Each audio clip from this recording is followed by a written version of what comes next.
Hello, my name's Rob and welcome to SwiftSlots. Now, a few videos back, I put out a video asking you guys if you wanted to see a classic Scalextric Mini or a classic Scalextric Escort get turned into a SwiftSlots super build. And you, by an overwhelming majority, you said the Mini. So we're going to do the Mini. And with a little bit of help from Pendle Slot Racing, I was able to concoct this super pack to turn this Mini into something quite usable. I don't think she's going to be a sub 50-second car, but you never quite know how well it's going to go. So let's get you on the track and show you what this standard Mini will do, and then I'll get you on the table and we'll go through this pack and we'll get cracking with the build.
Okay, so let's start with my beautiful little Mini that I've bought for this project. Now, I do feel a little bit sad for this Mini because it is in really nice shape. But the problem is I have a paint job for this car that I want to put on this car. And I do really need to start with a white Mini ideally, and not a deep red or a deep green. So it's just going to make my life a lot easier when it comes to painting it. But it is just an added bonus that this car is very nice. However, when this project is finished, I am going to have a really nice chassis spare with a glass and a full interior. So if anybody has got a really nice Mini, actual Mini with the rounded headlights and the front bumper, the grille and the rear bumper that would like to sell me, I would be very interested in buying a new body shell for this. Only the body shell, so that I can put all the bits that I haven't used in this build into it and then recreate a new Mini from the parts I haven't used. So this won't be going to waste, but I do need to start with a white body. So this is our wonderful little Mini that we're starting with now. And it runs really well. It's not as quick as we'd like it to be, but then these Minis aren't. So that's the whole point of this video. Right, so that's the Mini. On to the next parts. So obviously we're going to need a chassis to power our Mini, and for that I'm going to use this PCS chassis supplied by Pendle Slot Racing. He's a very good chassis and very versatile. So that's the main piece there. You also get a set of spacers as well. And Pendle Slot Racing are also selling this alternative 3D printed front ends to go in the main chassis block. These are very nice pieces and has a completely adjustable front axle. And they simply slide into the original chassis just like that. And they'll do the job really well. So that's our chassis covered. So for the heart of this monster, I've decided to go for a 20,000 RPM Scale Auto S-Can motor. Now this might be a little bit too much for this car, but I can always turn the voltage down. It's always nice to have a bit more power than you need because you don't have to use it. But this motor should be a really nice motor, even if I do have to turn it down just a little bit.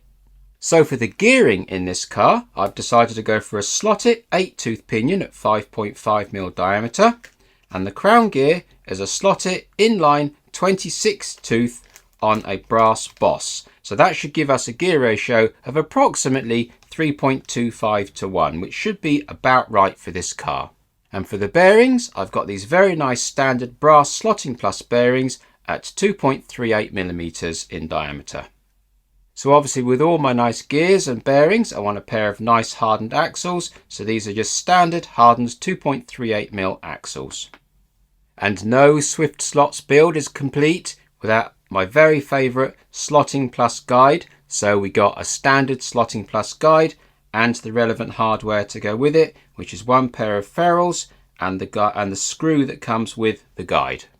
So the biggest problem with getting any of these old classic Scalextric cars to go fast is getting the weight out the body. And for that, I've created this vacuum formed interior and glass set. Now these are actually available on my website to buy. I'll put the link below if you're interested in doing this project yourself and using the components that I make.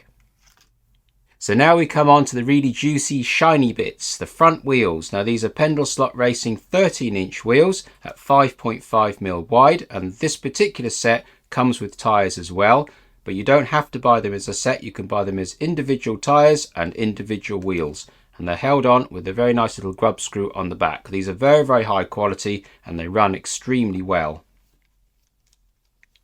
And for the most impressive part of this whole build, the rear tyres. Now these are actually Formula 1 wheels, but they are still 13 inches in diameter in scale. So these are actually exactly the same wheels as the front wheels, apart from the fact that they're 14mm wide. And again, these particular wheels come with the tyres and the wheels as a set, but you don't have to buy them like that. You can buy them as just the tyre or just the wheel from Pendleslot Racing. But these are going to be absolutely monstrous on the car. Now don't worry, I'm not going to fit Formula 1 wheels to our Mini because that would be silly. So what I intend to do is heavily modify these tyres and potentially shorten the rim down a little bit. So I've got plenty of room there to shorten the wheel down if I need to.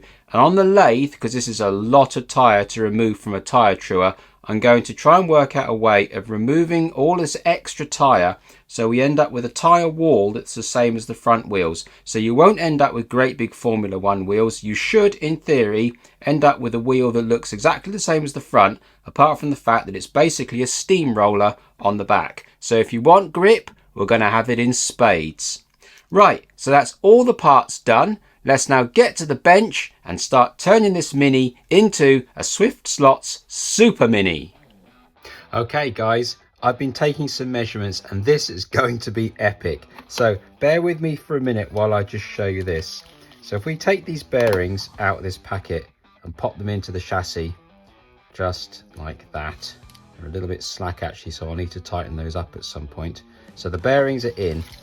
Now, if we pop the axle into the bearings and pop the wheels on all the way up tight to those bearings, because the bearings are a little bit slack in this chassis, I'll turn them upside down so they don't all fall apart. So that is our minimum width. Okay, so if we now take the Mini and we just get the chassis at the bottom of the Mini like that, pop him to one side, that will keep in that one. So we measure the back of the wheel arches. That comes to, let's call that 52mm for the sake of argument. Look at that, it fits.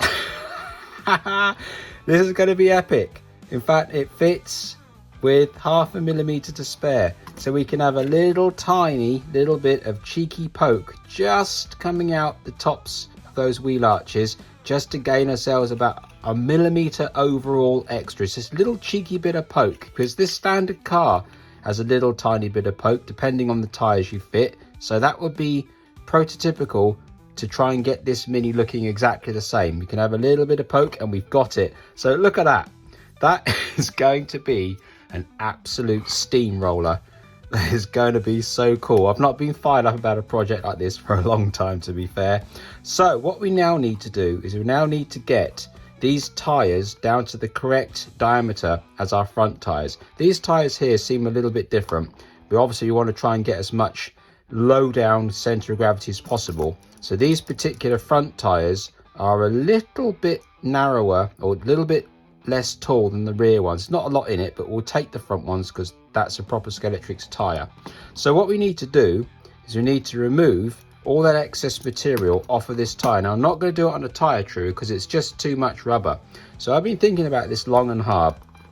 Basically, when I take the diameter there, zero it, and then take the diameter on the tyre, just there, that's about 4.4 mil. So you've got to take off about 2.2 millimeters off this tyre, which is about 80 thousandths of an inch, leaving a little bit to true up on the tyre truer. Now, I can't think of a better way of doing this because 2 millimeters is too much tyre to take off, because these Pendle slot tyres are really grippy and they don't like being trued all that well. They're a lot of work to get them round. They will true, but they're a lot of hard work because the tyre's so good. So what I'm going to do on the lathe is I'm going to mount my scalpel in the lathe. I'm going to do the old scalpel trick again. And I'm going to set my depth stop, and I'm going to go in 80 thou every 10 thousandths of an inch. So I'm going to go in 80 thou, come out, move it across, 10 thou, move it in 80 thou, move it across, 10 thou, go in 80 thou, and work my way all the way across the tyre, making a whole series of cuts. Then once I've basically tooth combed the top of that tyre down to 80 thou, I'm going to turn the scalpel 90 degrees, and I'm going to come in and very gently go across and very slowly. And the reason why I'm going to do all the little cuts is because I don't want to go into a big volume of rubber, which would then pull the blade of the scalpel into the tyre. It could pull it in. So if you do a whole series of cuts, the strain is every 10 thousandths of an inch that you come across, the strain is being relieved. And what I'm hoping, if I put a little bit of washing up liquid on this blade as well, I'm hoping it'll just slide straight across and have a whole series of rings just popping off the tyre, and that will get us down to our finished diameter within a few thou, which I can pop on the tyre truer, of our original front tyres. And then, as I said to you before in the opening video there, these wheels are 13 inches in scale, and they're identical, absolutely. I don't know if you could, hopefully you'll see that there. They're absolutely identical. Let's take the tyre off. They're absolutely identical, look, to the original wheel on the Mini. There's absolutely no difference. So once we get the tyre down, until you turn the car upside down and discover that our Mini is now a steamroller, they're going to look exactly the same. If we can get them down to the smallest front end, we can really lower it down as well. So that's enough waffle. Let's get on the lathe. Let's do the most dodgy bit first and see if we can get these tyres down on the lathe by doing the series of cuts. And then we'll come back to the chassis and then we'll work it from there.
Okay, so the tyre did give me the runaround a little bit. It didn't really want to true up with that knife blade. I wasn't sure if it would actually work or not, but by hook or by crook, I got it done anyway. So we ended up using a Dremel running in reverse, and it took off the rubber very, very nicely. So that's the tyre done. Look at that, it works. And look, it fits inside the wheel arch, just like that. And if we hold it up against the original tyre, we can see it's exactly the same, front and rear. So now when you look from the side, they look exactly the same. So it's a goer. The project is live, we're on. So now I've got this tyre turned down, I can now turn the other one down in exactly the same way. And as you can see, we've actually gained a lot of tyre width as well. Because this tyre is heavily rounded, because it's a Formula 1 tyre, as you go deeper in, the tyre gets wider. So I've gained an extra probably 2 millimeters of contact patch, which is a lot. So that's cool. So one thing I did notice earlier on, as you saw, these bearings don't fit this chassis. Now I've measured that hole there and it's about 4.6 mil, and these bearings are about 4 mil, so they're a little bit loose, but the bottom of the gullet there is slightly rounded, so it's not really a problem. So what I'm going to do is I'm going to mix up a little bit of epoxy and I'll pop it in the bottom of those housings. I'm going to drop the bearings in on an axle, and I'm going to thread this elastic band up through this tube or socket, up the top, through the axle, around and back down to the bottom of the socket like that, and then put a little T-piece on the bottom, and that will hold the axle and the bearings while the whole thing is gluing. And because it's a nice U, it'll hold the bearings nice and low. So that's what I'm going to do, is just bond them in.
Okay, so that gets the rear bearings in and the little keepers in. Now if I hadn't have chosen the wrong bearings to start with, I wouldn't have had to make these keepers, but I couldn't be bothered to make a new set of bearings or waste my time ordering another set that would fit this chassis. So I just made up these little nickel silver keeps, riveted them into place with some copper rivets, bent them at the top there to swell over just so it catches the top of the bearings and the top of the glue, and that is more than enough to lock these bearings in absolutely solid.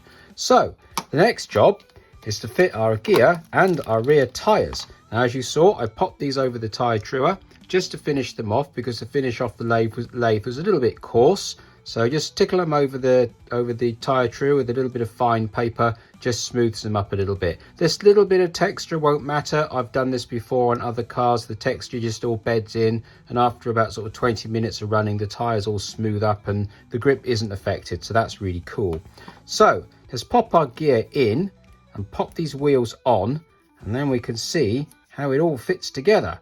So there's our gear all in place, and pop one wheel on and the other wheel on, and then we'll just get that one all centered up ready. Where is the little screw? It's still in the packet, obviously. Let's get this screw on. Oh, it's chasing me around the workshop. So as you might have saw in that video there, I was struggling with my Sharpies. Now, is it just me, guys, or is everybody struggling with Sharpies that never actually seem to have any ink in them? Every time I go for a Sharpie, it always seems to be dry. I don't know if it's a universal thing, whether it's just me. It always seems to be the case, though. Anyway, so there's the gear in there. And we just do up this one here as well. I'm going to set this to the relatively closest position. So the back of the wheels are basically touching those bearings. And nip up that there, and there we are. Right, there we are, that's perfect. Look at that. No problem. Right then, so how are we looking in the body? Now obviously we need to do something with the back of that chassis. So if I just turn it that way, there we are. So that is just inside the wheel arch there, and it's just, I can feel it absolutely. Look at the state of that, guys. I mean, come on. Is that not is that not going to be amazing or what? I mean, that is, come on. So those wheels are just on the limits of those wheel arches. We've got really good clearance there. No problem. I could barely feel any movement. That is absolutely spot on, and that is fitting those really, really nicely. This is going to be a mega, even if this car doesn't go around the track at a fast time, it's going to be really cool. Anyway, right, so that's the back end completely finished. Now we need to turn our attentions to getting the front end in. Okay, so there's two things I've got to do. One is to chop the axle down to the correct length, and the other is to make two spacers to go either side of the wheel to center this axle perfectly. Now SwiftSlots do supply a set of shims to go with this chassis kit, but I like to do things 100% perfectly, so I'm going to make two brass shims down to the exact thousandths of an inch. So the first thing we need to do is work out exactly how long this axle needs to be. Now I've put the axle right to the very end of that wheel, so that's got maximum depth into the wheel. The other thing I'm going to do now is just pop this wheel on like that, just nip it up very, very gently, and then measure the width of the car, which is approximately there. Now we'll just lock that off a little bit there. I'll put the jaws down there and open up the wheel so it just about catches the jaws, and that should be, there we are. Right, that's 100% perfect just there. That fits and there's a bit of resistance. Now we'll double check that inside the body, and we can see that that is perfect. So the next thing we need to do is work out exactly how much axle is protruding out that wheel. So all I need to do for that, put my vernier in there and measure down, and then I can see it's right in there like that. So that is 138 thou. So the next job is to take the wheel off, take that out, and then we can put the masking tape about there and offer it up, and I would say that's going to be absolutely perfect actually. By the time I've cut the axle, no, let's go safe. Let's go safe. Let's move it up there. There we are, it's bang on there. Double check. There we go, that's it. So we can go that. Now we just need to get the Dremel and cut that off, and then that's the axle down to length.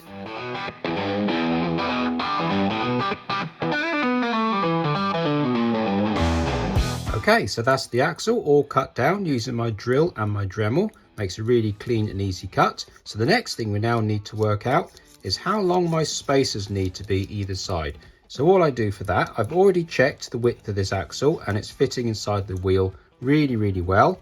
And the end of the axle is fitting nicely on the backs of those wheels as well. So I know everything is in the right place and the right length. So the first thing I do now, make sure my vernier is zeroed. I'm going to measure the maximum width on one side, which is 486 thou. Now, I know that these wheels are just a little tiny bit short on the arches, so I can afford to come out from that slightly. So let's round that up another 14 thou, and we'll call it 500 thou. So half of 500 thou is 250 thou. So we'll start with those and we'll make two 250 thousandths of an inch spacers to go either side in brass, and then we'll put those up on the car and then we'll see how well they fit.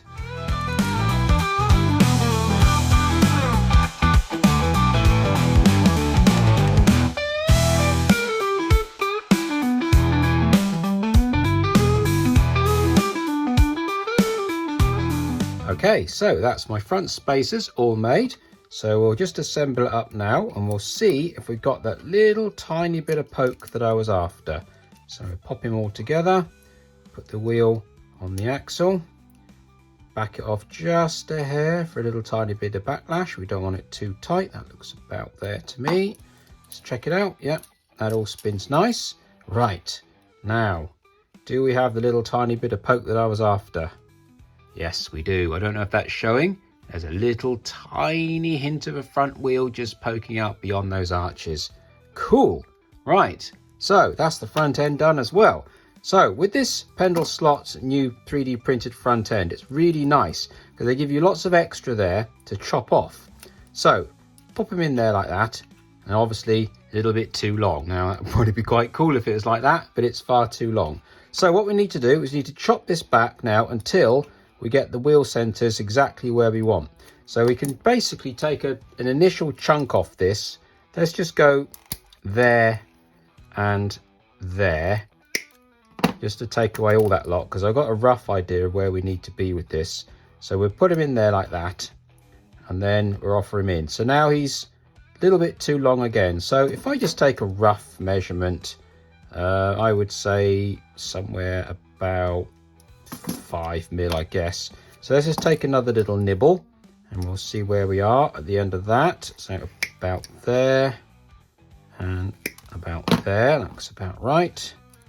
And we'll pop him in again.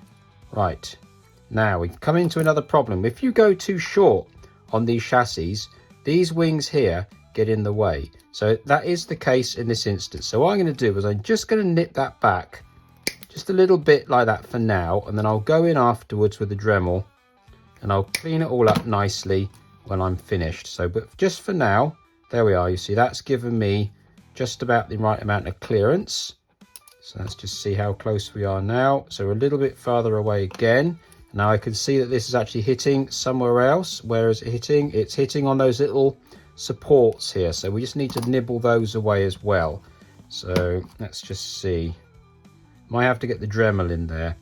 So yeah, so these little tiny triangular supports here are just catching on those little ears. So what I'll do is I just Dremel away these corners here, and then we'll try again.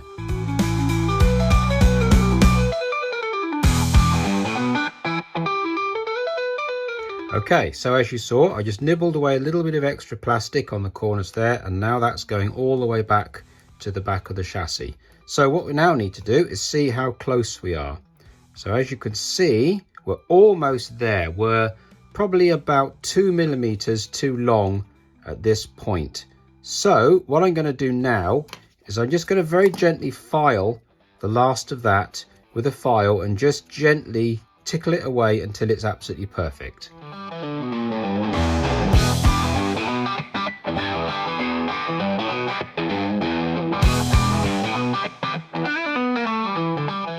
Okay, so as you saw, I filed a little bit of material off this tongue, and I also found that the end of the chassis was bumping up against these axle posts. Now obviously I didn't want to be chopping into these axle posts, so I just took a little bit of material off the end of this chassis, and it has actually taken away those little bits of reinforcing on the end of that chassis, but that's fine because this chassis is actually glass reinforced plastic, so what's left is still incredibly strong, so you don't really need those little tongues anyway. So anyway, the end result of all that is that I can now get my chassis all the way home, and I can now fit the wheels inside my mini arches absolutely perfectly on both sides. I'm now absolutely where I need to be. So the next job logically would be to actually take away the size of these chassis and that little tongue there, so I could get the whole thing into the body.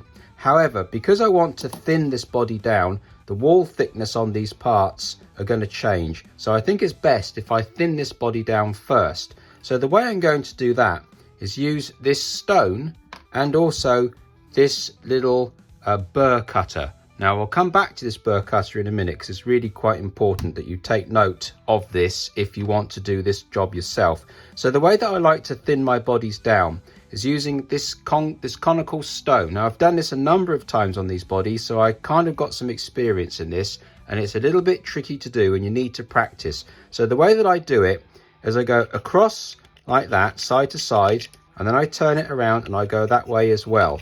Now it's really important to remember, always keep the Dremel moving and always keep your cuts light. Don't try and dig in. This will take you 2 to 3 hours to do this job, and that's how long it takes. If you do it any quicker, you've got a good chance of ruining the body.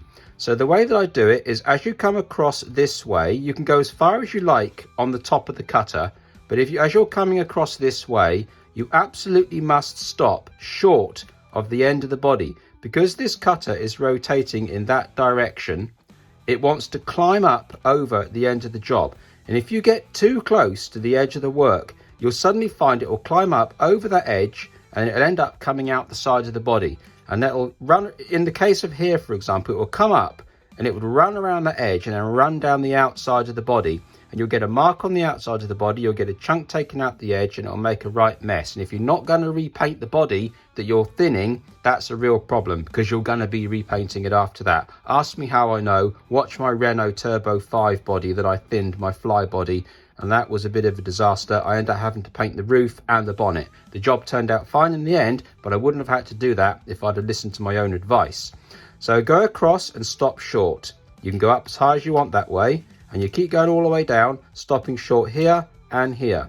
Then when you've finished one pass in that direction, turn it 90 degrees, and now you can go as close as you like on the side that you kept short of before. So now you go across that way, and again now you stop short of the front and rear window, going across in that direction. Then you can turn around again, you can go across this way, again now stopping short of the side windows, but going as high as you like on the front and rear windows. And you turn it through again and keep working your way around that like that.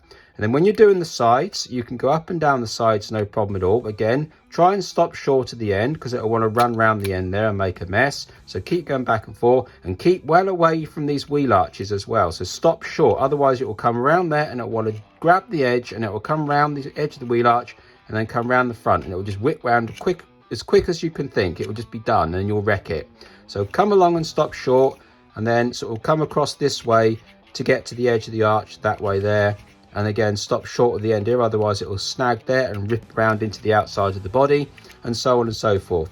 Another trick that you can do when you've done as much of that grinder as you think you can, is to get a round scalpel like this, and you can actually scrape the body like that, and you can actually produce a nice finish and reduce the body, its weight down very, very gently with this cutter here. This is a little bit blunt, this cutter, so I need to get a sharp one, but you can see it's just by doing it here now, it's taking off a nice amount of material. So that's another option for the last job. After you've done the stone, you can go around with a scraper and you can scrape it nice and smooth and maybe reduce a bit more weight out of it. So the last thing you want to be doing is this burr cutter. Now do not use this burr cutter to do all this major work. It's way too harsh, and it will find a spot it likes, and it will just dig straight in, and you'll be coming through the outside of the body or melt the body. I use this burr right at the very end of the job. So because you're coming across here and you're stopping short to the corner, and you're coming across here and you're stopping short to the corner, you'll find you end up with a corner that's thick. Now right at the very end of the job, you can get this burr and take very small cuts, and you can thin out that corner, and then the back corner here, and so on. I wouldn't take out any material from these A, B and C posts, just because it's an integral part of the body. Don't thin down any of these posts, so leave those full thickness, but you can certainly get in with the burr cutter right in the corners there, right in the corners here, and so on. Every job is different, and certainly along here as well, perhaps. Gently. Only use the burr cutter very, very sparingly, because it's vicious and it will rip holes in everything, so be careful. So start with the stone, sort of finish with the scraper, and get into the corners with a burr.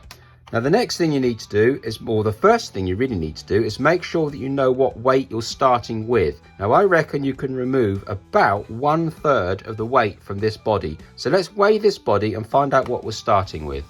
Okay, so we got our basic body. Now obviously we need to remove these bumpers. So the first thing you would do is just remove these little melts, just so that you can get the bumpers off.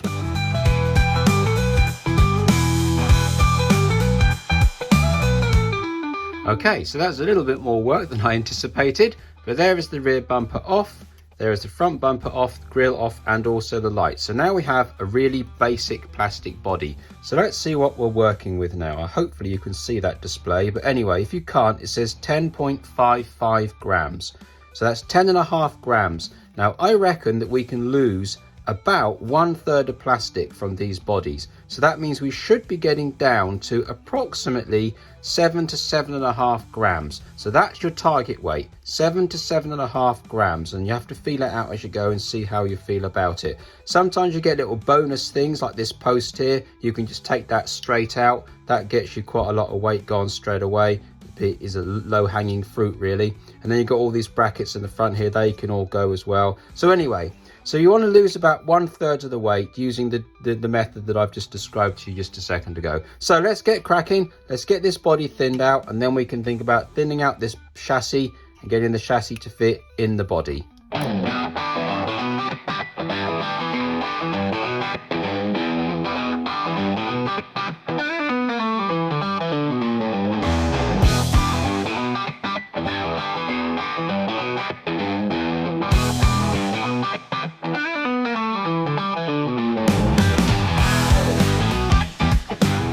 Okay, so here is the finished lightened body. And remember what I told you about don't get too greedy as you burn through the body? Well, there is a case in point. And I also broke another rule of mine, and I went up the C pillar as well. So not only did I get greedy, I went up the pillar that I told you lot not to go up, and I burnt myself. However, I don't actually care because I'm repainting this body completely, so it makes no difference to me. So I was actually able to push my luck on a couple of these areas, knowing that I had a safety net of a new paint job going on it anyway. So little less the warning for you, it's easily done. I've done it there. So where did we get to after all the thinning of this body? Well, I'm happy to say I actually got 6.94 grams. Now I don't know if this LCD display is going to show on this video, so I'll take a picture and I'll put it just here to show you. So there we are. So that is under 7 grams, and it does not feel light.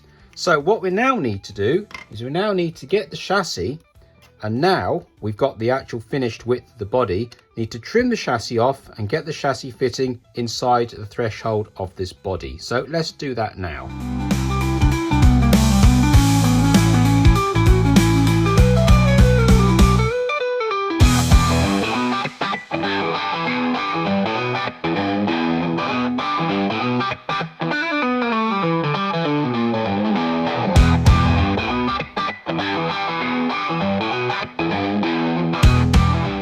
So there we are, that's the sides all trimmed and the back end trimmed off so it fits inside the wheel arches. So this is a happy coincidence. Watch this. If I push the front of that in so it's exactly to the correct wheelbase, turn it over, you can see that we're restricting where the front guide goes. So I thought I'd better just check to make sure I got clearance. And look at that. I don't think that that could actually get any closer by pure luck.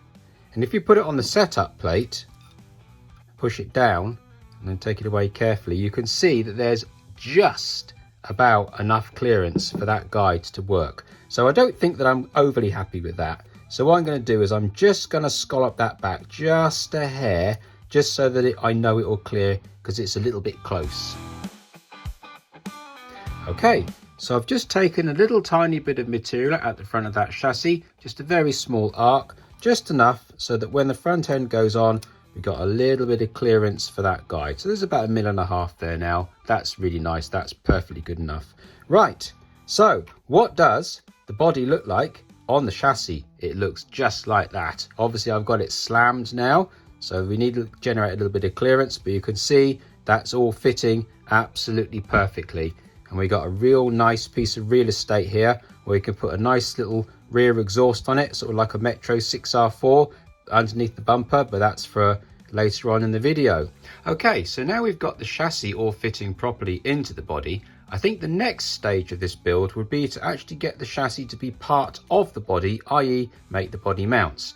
Now I've given this a lot of thought, and I think the best way to do that is to use this piece of UPVC plastic angle and put a piece in either side along the upper side of the chassis. So for that, I'm going to have to thin down the chassis to make clearance for this plastic, chop the plastic down to the right size, and then mount it to the body with 2 screws, put it into the chassis, and then put the chassis into the body, get it to exactly the right height, and then glue the plastic into the body. Then I can simply undo the 2 screws and take out the chassis, and my body mounting is done.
Okay, so that's the body mounts all made, and as you saw, all I did was chopped up that plastic angle, thinned out the chassis so that it would fit with the plastic angle on it, and then screwed the plastic mounts to the chassis and elastic banded the chassis together, put my wheel spacers over the top of each arch to get my height right, and then just glued it all together through the windows.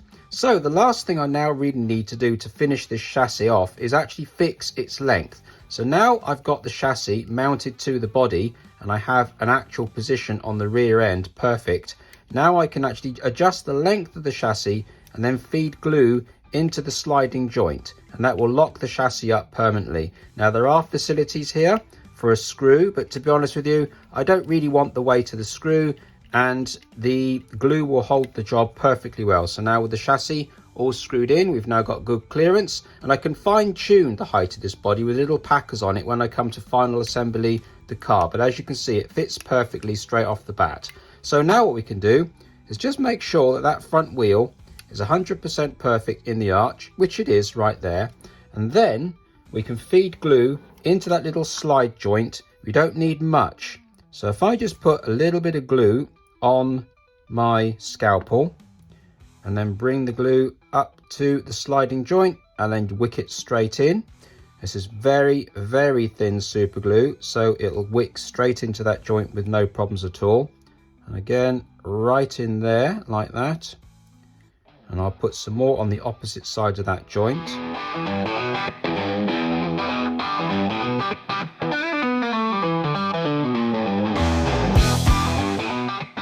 Okay, so that's the chassis all locked to its correct length, and we're now dealing with a nice solid one-piece chassis. So the next job to do is increase the weight of this whole car, which seems a bit counterintuitive when we just lighten the body, but the reason why we lighten the body is to get the weight down low, not to have the weight up high.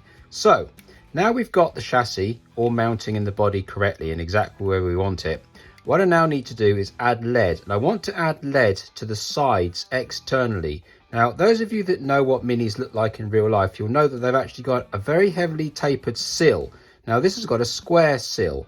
Now, also, there's nowhere really in the chassis to put weight apart from a little bit up front here and on top of the chassis. Well, I don't want to put it on top of the chassis because that's counterproductive to lightening the body. So what I'm going to do is I'm going to make a tapered external sill on the outside of the chassis in lead, tapering down like that as like a triangle, and that will get me quite a bit more weight. But first of all, we need to know what weight we're dealing with to have half an idea of how much of this piece of lead we need.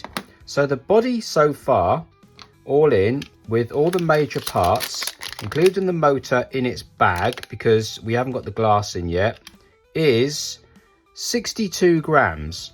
So if we add all of this lead, we then get to 87 grams. Now I want to be at about 80 grams with this, so we don't need all of that lead really.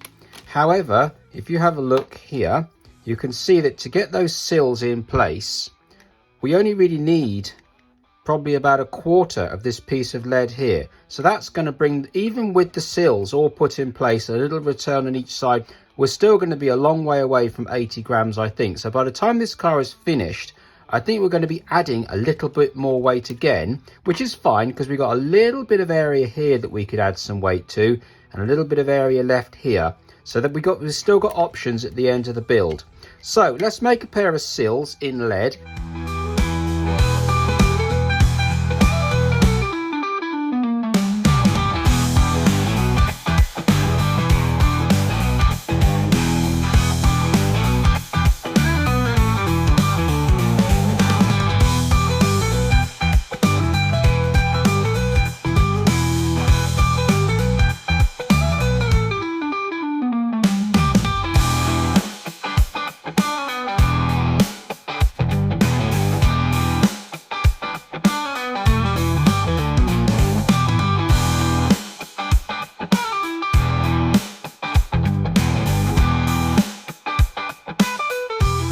So that's the lead all done and looking very much like mini sills or rocker panels. You'll notice that I've already drilled in the holes for the body mounting screws.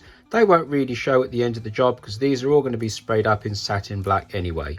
You'll also notice there are 4 0.5mm pads here. That's because I've gone ahead and I've fine-tuned the ride height of the body, so I get just the right amount of clearance on my wheels, and also I can get a little tiny bit of body float as well. So the next job is going to be fitting this motor. Now I can see a problem with this motor, so let's get him out of the packet and we'll see if my thoughts are correct. Now this is something to remember when you're actually ordering a car or a chassis, and that is the length of the motor shaft relative to the chassis you're going to fit. And I was 100% right. That motor shaft is simply not long enough to reach the end of that gear. Now normally that would be a terrible thing. However, I do actually have a little get out for things like this. So what I'm going to do is I'm going to take the armature out of this motor. I'm going to slide it forwards, or backwards in this case, by the distance that I need. So I need to work out what that distance is first. So I do that with a set of drill bits. So here are my drill bits that I have. Now they go up in 0.1 of a mil.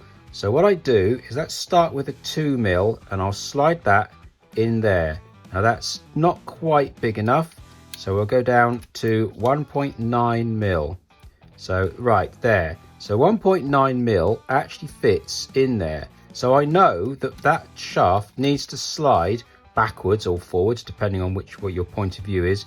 They are 1.8mm fits in even nicer. So about 1.8mm that way. So let's get this motor apart now, and then we'll pop it in the lathe and we'll force that armature, or force the shaft this way by 1.8mm. Now you can actually do this with tubes in a vise. You can set up different size tubes and just squeeze it up, but you've got to make sure that you measure everything first to make sure you're going in the right direction.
I'm going to make a confession here. I've run into this problem with these scale auto motors before, not quite being long enough in the shaft and having that little spacer washer at the back. Now historically I have pulled that washer back like I've just shown you and then driven the car really hard, and I found that by loosening that washer it can actually cause the motor to go back and forth because it pushes the washer down onto those coils. So what I've gone ahead and done off camera is actually made this little brass top hat. So it's a bit of a cheat, and I don't recommend anybody try this really because it's on your head be it. But what that does is that replaces that brass washer, and this little top hat now slides right inside that armature, and because it's a nice fit on the shaft it touches the actual armature stack inside all those coils. So it's really, well, it's hard, it's immovable. And then once I get my little spacer down here that came off the motor and pop that on the back, I can then slide him down up against there. So you got exactly the same as what it was when it started. And now we're looking for 934 thou. So if you slide him up there, we end up getting 934 thou exactly. So I haven't changed the length of the stack at all. All I've actually done is I've made this little stepped collar so that I don't have that little washer being forced up because I've dislodged it by moving it. So if you want to move this whole stack along, you can, and you can move that washer, but just remember, if you put too much strain on the motor, you might well dislodge that washer and start getting excessive play. So you'd have to end up making a little shim like that. But I can, so I have. But just bear that in mind when you're buying a motor. Make sure that you've got enough armature sticking out to reach where you need to reach, because it's quite a common thing where you don't have enough. So I'm going to reassemble this motor now. In fact, I'm not going to put in that end first. I'm going to put in this end first. When you reassemble these motors, be very, very careful with these brushes as well, because they're very, very fragile. So if I put my shaft in the top of those brushes and just gently pull down, you can see it just eases those brushes apart. And then you can simply ease them across onto that little armature. I don't know how much of this is coming out on camera. You just open them up a little bit, push it a little bit, open up a little bit, push it a little bit, and just gently work him in there. And eventually he'll just pop in there nicely like that. And then we can pop the motor or the armature back into the main case, slide it all up together again, and there we are, look. Absolutely fine. And there's just the perfect amount. Obviously I haven't crimped, I'll crimp up the case as well just to show you. So what you do is just squeeze the case together with your fingers and then pop your screwdriver back in there, get him going, and then you can come in from the other side and just grab that little end and then just force him back in like that. There we are, and do the other one as well. So we'll just nip him over, push the can together and push him in like that. There, right, perfect. And now we can get just a little tiny bit of end float there. Hopefully you can see that little tiny bit of end float. And then if we just open up those tabs, I should be able to put some power to it, and hey presto, absolutely fine in both directions. There, so that's completely done. But like I say, that is a bit of an extreme fix for this motor, and I don't really recommend it, but you know, needs must when you've got the motor that's the wrong length. So let's now fit a pinion onto our motor.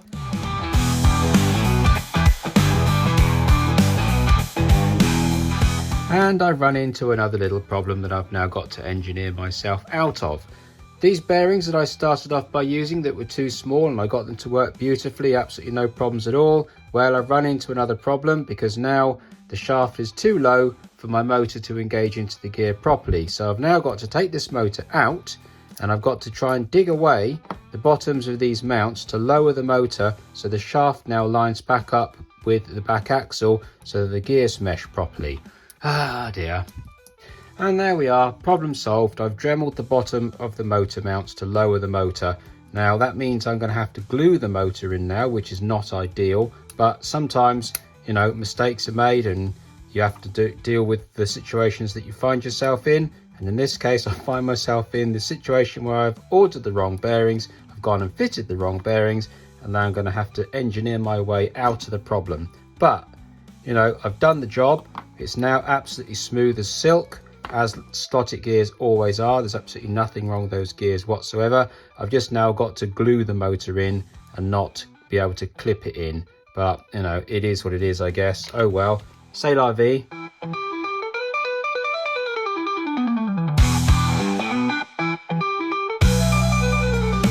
Anyway, absolutely perfect now. There you go. Absolutely sweet as a nut. Still, there we are. We live and learn. It's all in there. I suppose the upshot of this is now I've actually got a slightly lower motor to lower my centre of gravity. So maybe it wasn't so bad after all. Right, so the last thing to do to finish this chassis is fit the guide and the guide wires. Now that brings me on to a really nice feature of the Pendle Slot Racing 3D printed insert for the PCS chassis. And that is the fact that it'll take a standard Slotting Plus guide absolutely perfectly with no need to adjust. Now that's a huge advantage because I really like these Slotting Plus guides, and the fact that this Pendle Slot Racing insert will take them without any modification is a huge advantage for at least me. The other really nice thing of this Pendle Slot Racing insert is the fact that it's got full length adjustable screws to adjust the ride height of your chassis, so you can get that front wheel absolutely spot on. Now I've had to run this axle all the way down at the bottom, so I'm not really taking advantage of that feature on this model, but it is nice to have it there if you need it on another build, mainly because I'm using such small wheels and there's the parameters of this build. Anyway, another thing that I want to try, I've discovered if you put this guide on the bottom and push him down to the setup plate and take a 1.9mm drill, pop him underneath there, and also this is 0.2mm braid. I really like this 0.2mm braid because it's very, very supple and it doesn't have a tendency to lift the front of the car up like the 0.3 and 0.5 does. That stuff's very, very stiff, and if the car is a little bit light or very powerful and wants to wheelie, if you have very stiff guides, very stiff braids, it can have a lifting effect on the front end. Now I don't want that, but 0.2 doesn't do that. It's really, really good stuff. So if you put a bit of 0.2 underneath that guide and then push him down like that, and then put a 1.9mm drill underneath it, it all fits, which means I've got at least a 1.9mm gap underneath my guide to take up. Now this is something I've not tried before in this format. This lead is 1.9mm thick lead, so what I'm going to do is I'm going to make my usual guide spacer that I normally make in plastic carb. I'm actually going to make it out of lead. Now what that will do is it'll force the guide down to the track with a little bit of weight on it, but it won't actually be loading up the chassis in the slightest. It'll only be pushing the guide down fractionally. It'll have exactly the same effect as a spring. The only problem with a spring is obviously equal and opposite reactions and all the rest of it. As the spring pushes the guide down, it also wants to push the car up. Plus also if you have stiff braid as well, that also wants to push the car up. So very thin braid doesn't want to push the car up. And a weight bearing directly down on the guide only, also not wanting to push the car up, can only be a really good thing. So I think between our 0.2mm braid and the 1.9mm lead sheet, I think we're going to get a really good guide action going on. Plus also we got a bit of extra drop there as well, so that should really work well. So let's crack on and let's get this guide fitted to this car and also fit some 22 gauge silicone wire.